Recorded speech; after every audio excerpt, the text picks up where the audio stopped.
네, 안녕하십니까. 발을 전문으로 하는 최경진 정형외과 원장 최경진입니다.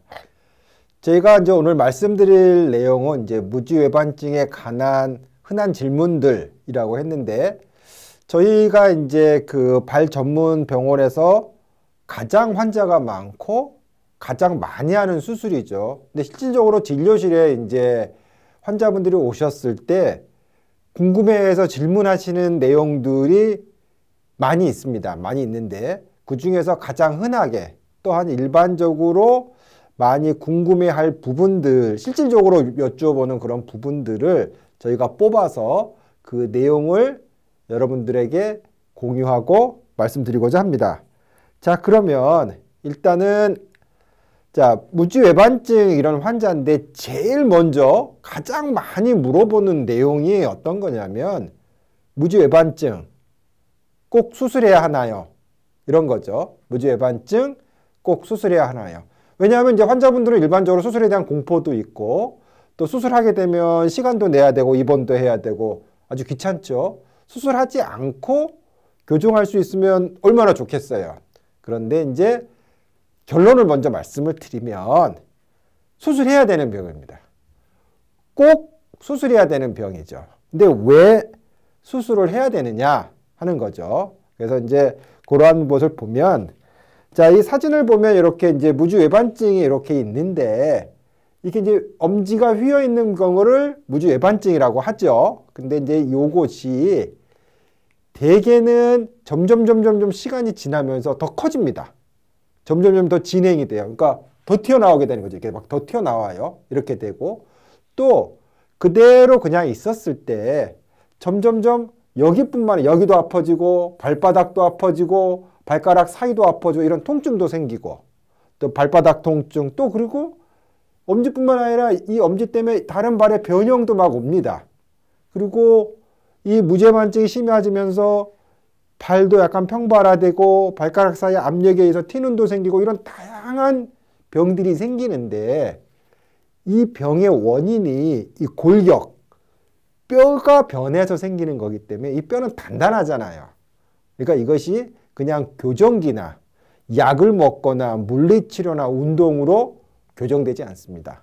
하지만 안타깝게도 자, 무지외반증은 꼭 수술해야 되나요? 꼭 수술을 할 수밖에 없는 그런 병입니다. 자, 그러면 다음 질문 한번 보겠습니다. 다음 질문 보면, 자, 이제 수술하는 건 알았어요. 수술하는 건 아는데 굉장히 관심이 많으세요. 자, 수술하는 방법은 어떤 것들이 있나요? 하고 이제 여쭤보는 경우가 되게 많이 있습니다. 근데 이제 무지외반증도 형태가 다양합니다. 다양하고 또 그에 따라서 모양이 다양하기 때문에 수술 방법도 여러 가지의 수술이 있습니다. 전체적으로 여태까지 소개된 수술 방법을 보면 한 200가지 정도가 있다고 하거든요. 그것은 한 가지의 수술 방법으로 모든 것을 다 해결할 수는 없다고 하는 거죠. 그래서 이제 그 전체적인 수술의 어떠한 그 개념을 이해하기 위해서 저희가 이제 설명을 드리면, 이게 이제 무지외반증 환자 엑스레이거든요. 근데 가장 중요한 것은, 자, 엄지가 이렇게 휘어 있잖아요. 휘어 있고 튀어나와 있고, 제일 중요한 게 여기 있는 요 제1중족골 머리라 그러는데, 골두 제1중족 요 부분이 원래 여기에 있어야 돼요. 원래 여기에 있어야 되는데 요것이 요렇게 옮겨진 겁니다. 그러니까 수술을 하는 목적은 여기에 있는 요 뼈가 다시 안으로 이렇게 들어오면 무지외반증이 교정이 돼요.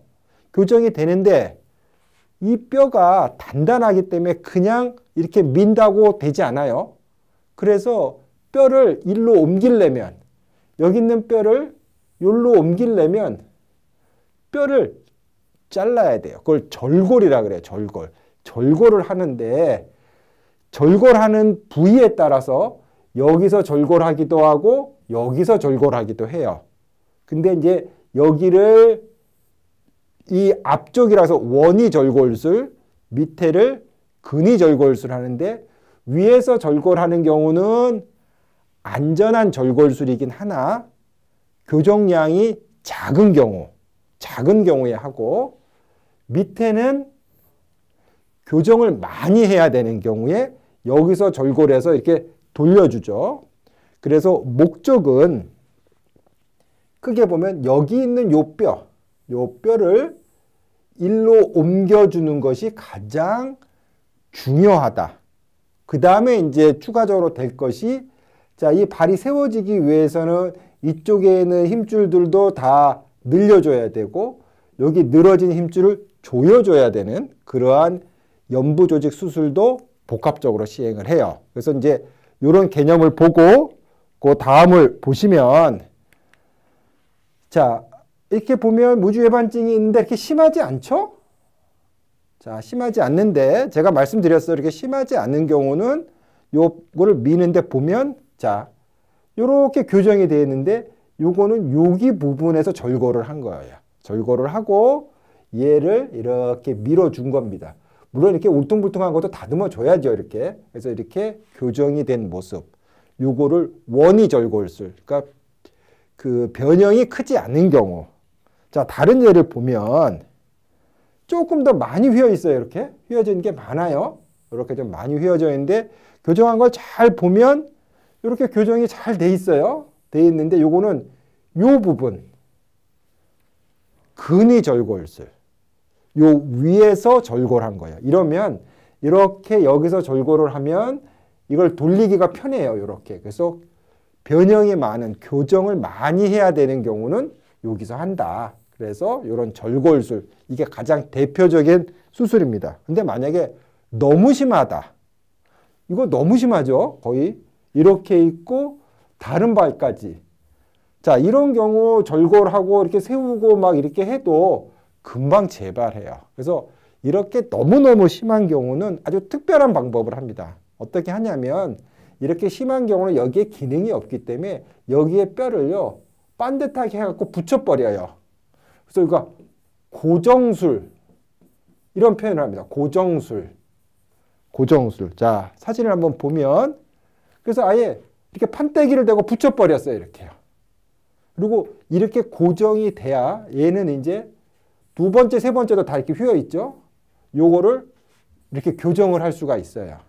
여기가 교정이 안 되면 두 번째, 세 번째가 바로 재발을 합니다. 그래서 아주 심한 경우는 이렇게 고정술을 하기도 한다. 보통 류마티스 환자들 아주 심하게 변형이 오기 때문에 이렇게 교정을 합니다.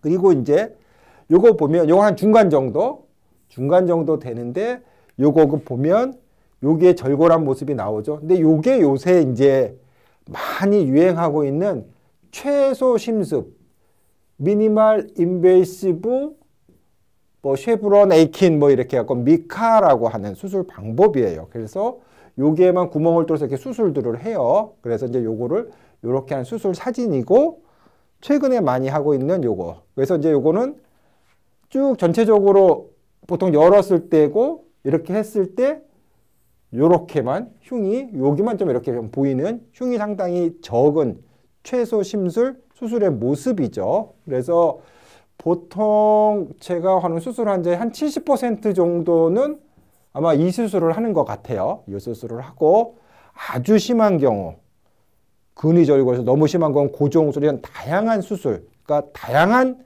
무주외반증의 변형 정도가 있기 때문에 다양한 수술 방법이 있다. 그래서 수술 방법은 환자분들이 정하시는 게 아니라 병원에 오셔서 담당하실 의사 선생님이 정해 주시는 거죠. 정해서 당신은 이런 변형이니 이렇게 했으면 좋겠다 하고 얘기해 주실 거라고 생각을 합니다.